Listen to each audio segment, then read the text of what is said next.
All right, music fans, welcome back. It is I, Dave, the Real Music Observer, observing real music in real time for real people, just like you and just like me.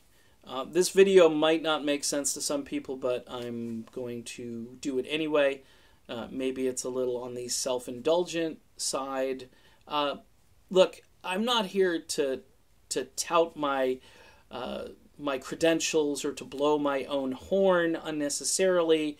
But when the founding guitar player of the band Journey agrees with something that I've said and has retweeted it, and by the way, voluntarily so. I didn't say, hey, look at me. Look what I just said. Look at my video. He went and watched the video, and he concurred that a certain song that Journey did long time ago, pre-Steve Perry, and a lot of the Perry folks don't even want to really even listen to the song. I posted a couple of songs, and I had people more or less do this. Oh, well, it's not Steve Perry, so okay, all right. Well, the point is there's this guitar riff in there at the beginning of the song.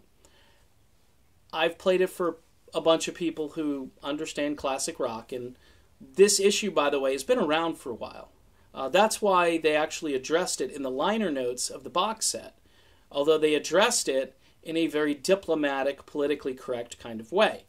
They didn't really dwell on it because, you know, they don't want fans to think that riffs were stolen, and, you know, because that would certainly change the whole arc and trajectory of one band in particular. And maybe the other band deserved a little bit more airplay for their efforts, that being Journey at the time, with Greg Raleigh and Ainsley Dunbar and Neal Schon and Ross Valerie and even George Tickner helping out with some writing.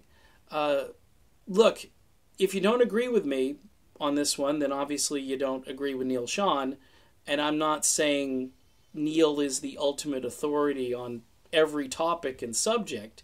I'm just saying I think he knows his band pretty well. I think he knew also, this was 1976. Some of us were very young in 1976. I was 11 years old.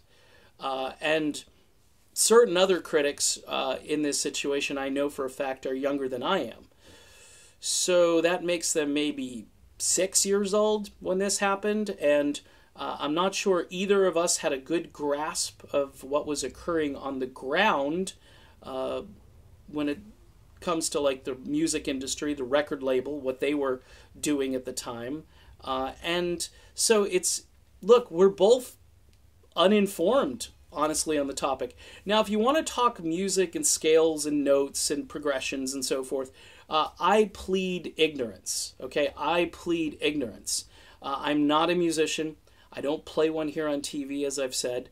But I do have ears, and my ears have shared the same reaction, or I've had the same reaction with other people based on what I've heard, and then to have validation from the guy who's, you know, who composed the actual riff himself. The only reason I'm addressing this again is because it's just bizarre.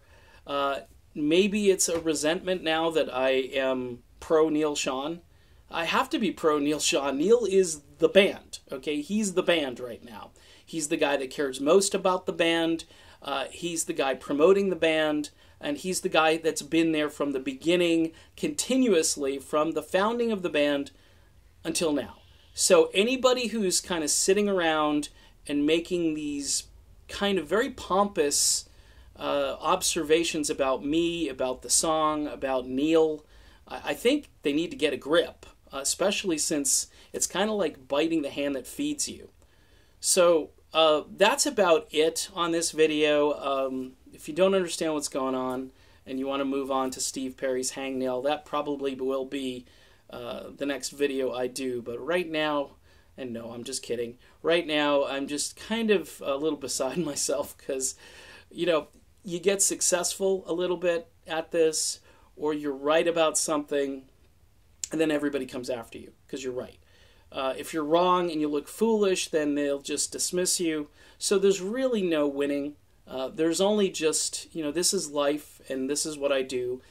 And, I'm enjoying, am I enjoying the fact that Neal agrees with me? Yeah, I'd enjoy the fact if any musician said, yeah, this is actually what happened. And,